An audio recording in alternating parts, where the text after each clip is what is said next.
말씀을 보시겠습니다. 신약성경 누가복음 10장 1절부터 6절 말씀을 찾아서 봉독해 드리겠습니다.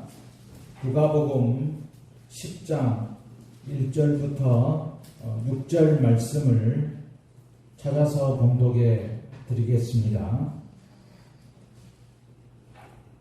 1절 말씀부터 봉독합니다. 그 후에 주께서 따로 70인을 세우사 친히 가시려는 각 동네와 각 지역으로 둘씩 앞서 보내시며 이르시되 추수할 것은 많되 일꾼이 적으니 그러므로 추수하는 주인에게 청하여 추수할 일꾼들을 보내주소서 하라. 갈지어다 내가 너희를 보냄이 어린 양을 이리 가운데로 보냄과 같도다. 전대나 배낭이나 신발을 가지지 말며 길에서 아무에게도 문안하지 말며 어느 집에 들어가든지 먼저 말하되 이 집이 평안할지어다 하라.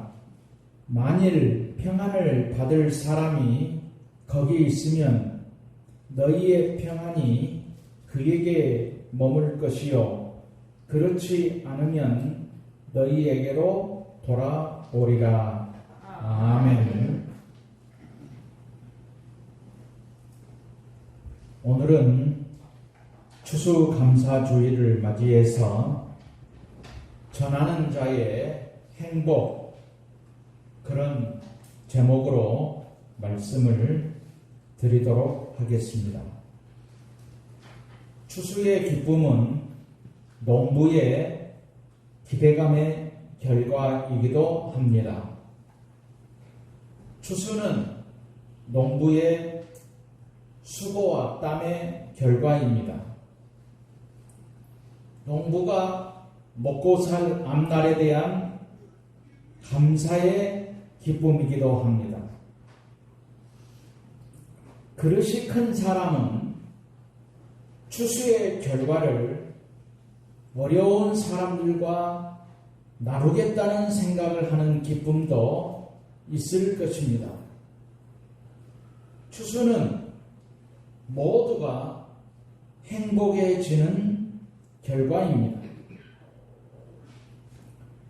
옛날 로마에 한 노인이 있었습니다. 주님 앞에 자신의 삶을 드리기로 하고 수도원에 들어갔습니다. 그런데 노인은 매일 우울한 표정을 짓고 있었습니다.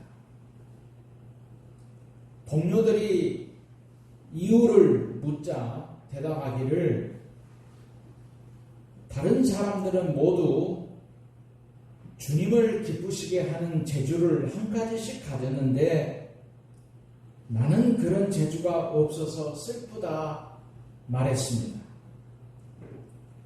그런데 어느 날 문득 자신이 할 수 있는 일을 떠올렸습니다. 날마다 편지를 써서 사랑의 말을 전하자라는 것이었습니다. 그리고 그는 날마다 사랑의 편지를 직접 써서 사람들에게 전했습니다. 편지를 받는 사람마다 감동과 위로를 받았습니다. 5년 후에 수도원에서 사랑의 전령사라는 명성을 얻었습니다. 그가 순교한 후에 성자로 칭호를 얻었습니다. 이후에 그의 순교의 날을 기념해서 사람들은 사랑의 편지를 전했습니다. 이것이 2월 14일 발렌타인데이의 유래가 되었습니다. 사랑의 전령사를 기념하는 날입니다. 오늘 우리는 사람들에게 사랑의 전령사가 되어야 됩니다. 그것은 전도자가 되는 것입니다. 사람이 한 번 죽는 것은 하나님이 정하셨습니다. 그리고 천국과 지옥이라는 심판이 있습니다. 이때 모든 사람이 천국에 가도록 전도하는 사람이 진정한 사랑의 전령사라는 것을 알아야 됩니다. 그렇다면 진정한 전도자의 행복은 과연 무엇이겠습니까?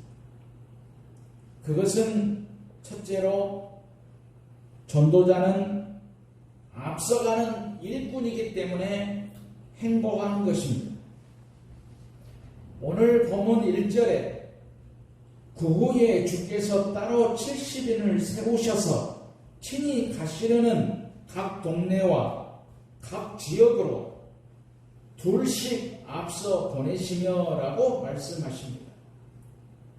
전도자를 앞서가는 사람이라고 말씀하십니다. 무르익은 영혼들을 전도해서 주님의 곡간인 교회에 쌓는 사람들이기 때문입니다. 그런 전도하는 일꾼들을 앞서가는 일꾼이라고 말씀하십니다. 특히 예수님은 70인을 따로 세우셨습니다. 본문은 따로 70인을 세우사 말씀하십니다. 70인은 사도가 아닙니다. 70인은 가정과 직업을 가진 사람들입니다. 이들을 주님께서 부르셔서 모이게 하셨습니다.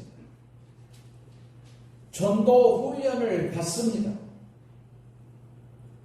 자기 일을 하다가 주님이 부르면 전도하는 오늘 우리들과 똑같은 사람들입니다. 이런 의미로 볼 때에 70인들은 평신도들입니다. 이 사람들을 따로 세워 훈련시켜서 추수하러 보낸 사람들이죠. 이 사람들은 특별하게 주님께서 쓰신 사람들입니다. 이런 사람들을 통해서 주님께서는 많은 전도 성과를 보셨습니다. 오늘 특별하게 사용하는 교인들은 누구이겠습니까? 가정에서 부모 노릇도 해야 됩니다. 자식 노릇도 해야 됩니다. 때로는 주님이 필요하다, 시간을 내라, 나를 위해서 봉사하라 하면 만사를 제쳐놓고 오는 바로 여러분들과 같습니다. 이런 분들은 앞서가는 성도들입니다. 생업에 봉사하는 중에도 주님이 시간을 좀 내야 된다 요청할 때에 70인들처럼 기쁨으로 응하는 사람이 앞서가는 신자입니다. 우리 교회는 지금까지 이런 70인들과 같은 사람들이 있기 때문에 지금까지 교회가 유지되어 왔습니다. 앞으로 이런 70인들이 있어야 되는 것입니다. 그것이 교회가 유지되고 있고 교회가 세워지는 능력입니다. 두 번째로는 전도자는 선택받은 일꾼이기 때문에 행복한 것입니다. 본문 2절에 이르시되 추수할 것은 많되 일꾼이 적으니 그러므로 추수하는 주민에게 청하여 추수할 일꾼들을 보내어 주소서 하라 말씀합니다. 추수하는 주인은 하나님입니다. 추수할 것은 많이 있습니다. 전도할 때가 되었습니다.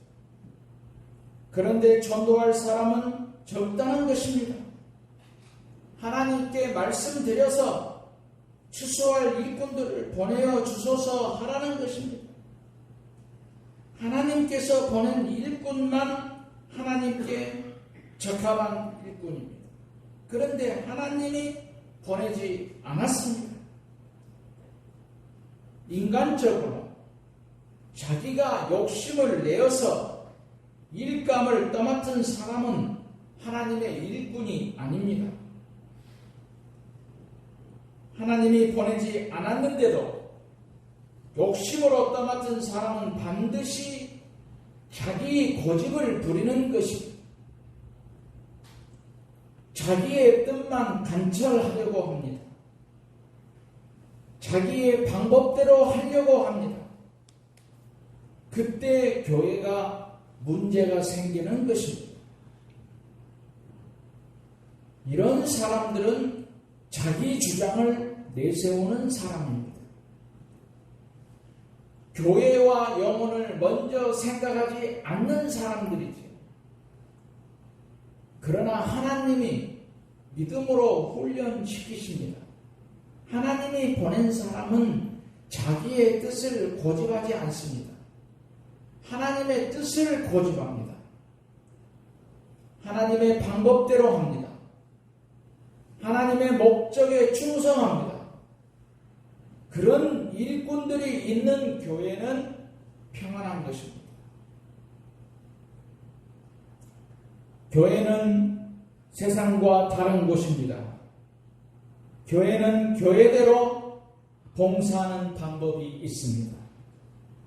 그런데 직장에서 하는 방법으로 교회에서 봉사하려 하면은 문제가 발생하는 것입니다. 회사는 수익을 내는 것이 제일 우선입니다. 그러나 교회는 수익이 먼저가 아닙니다. 하나님의 뜻을 먼저 생각하는 것이지 믿음으로 하는 것입니다. 수익과 지출이 맞지 않아도 믿음으로 하는 것이 교회입니다. 성경에 오병이어가 그렇습니다. 5,000명을 떡 5개와 물고기 2마리로 어떻게 먹일 수가 있겠습니까? 도저히 불가능합니다. 빌립은 주식회사 사장으로 만족할 사람입니다. 세상 방법으로만 계산하는 사람이기 때문이지. 주님의 일꾼은 하나님이 세우시고 하나님이 훈련시킨 하나님의 사람입니다. 이런 사람이 하나님의 일에 합당한 일꾼입니다. 이런 사람들이 모인 교회는 항상 성령의 인도하심을 받으려고만 합니다. 그래서 평안하게 든든히 살아가는 것입니다. 우리는 믿음으로만 모든 것을 하려고 해야 하는 것입니다. 세 번째로 전도자는 평안을 비는 사람이기 때문에 행복한 것입니다. 본문에서 예수께서는 70인의 제자에게 보내시면서 하나님의 나라가 가까웠다는 것을 알도록 하라고 당부하셨습니다. 진리를 받아들이지 않는 자에게도 하나님의 나라가 임하셨다고 경고하게 하셨습니다. 오늘 본문 5절에 어느 집에 들어가든지 먼저 말하되 이 집이 평안할지어다 라고 말씀하십니다. 영적 평안은 세상이 주는 평안과 다릅니다. 마음속에 지속되는 평안이어야 됩니다. 온 집안의 평안이어야 되는 것이지. 이 평안의 복음을 받아들이는 사람은 영과 육이 고침을 받는 축복을 받습니다. 평안을 비는 전도자들은 어떤 사람은 받아들입니다. 어떤 사람은 받아들이지 않습니다. 하나님의 나라의 권고는 인간적으로 볼 때는 각자가 결정할 문제입니다. 만약 평안을 거절하는 사람에게는 하나님의 나라에 들어갈 사람이 없다는 것입니다. 천국은 하나님의 은혜를 받아들이냐에 달려 있습니다. 그것은 전도하는 하나님의 사람들을 받아들이느냐에 달려 있습니다. 우리는 작은 결정들을 날마다 하며 살아갑니다. 그러한 작은 결정들이 쌓여서 삶과 죽음을 결정하는 커다란 결정이 되는 것입니다. 평안의 복을 거부하는 자들에게는 저주를 가져옵니다. 영광스러운 왕의 전달자를 받아들이기를 거부하는 것은 왕을 받아들이기를 거부하는 것과 같습니다. 그런 거부는 전달자들이 평안의 메시지를 가지고 다른 데로 떠나가게 만드는 것입니다. 평안을 거부하는 것은 너무나 큰 실수를 하는 것입니다. 마지막 기회는 명확하게 주어졌습니다. 하나님의 나라가 가까이 온 줄 알라 말씀하십니다. 그러나 그때까지도 대답이 부정적이라면 그들은 하나님의 축복을 거부한 참으로 안타까운 사람들입니다. 본문의 그날은 하나님의 마지막 심판날을 말합니다. 위대하신 주님의 날입니다. 예수께서는 자신의 제자들을 유대인들과 그 지역의 이방인들에게 내어 보내실 때에 그들의 위험을 아시고 계셨습니다. 예수님은 그들을 늑대에게 나아가는 양에 비유하셨습니다. 전도자는 그렇게 힘들고 어려운 일이라는 것입니다. 그러나 전도자의 일은 육적으로는 힘든 일입니다. 그러나 영적으로는 기쁜 일입니다. 육적으로 힘든 것보다 영적으로 기쁨이 더 크기 때문에 우리는 전도자의 일을 하는 것입니다. 힘들지만 기쁨으로 전도하는 일꾼이 참으로 축복되는 것입니다. 네 번째로 전도자가 빈 평안이 나에게 돌아오기 때문에 우리는 행복한 것입니다. 전도자는 손해볼 것이 없는 일을 하는 사람입니다. 내가 빈 평안을 그 사람들이 받아들이면 그 사람들은 천국에 가는 축복을 받는 것입니다. 그들을 천국에 보내는 나는 너무나 기쁘고 하늘에서 주님의 상급이 있습니다. 그런데도 안타깝게 내가 빈 축복을 그 사람들이 거절한다면, 그러나 안타깝게도 내가 빈 복을 받아들여서 천국에 가면은 얼마나 좋을까 하는 생각을 우리는 하게 됩니다.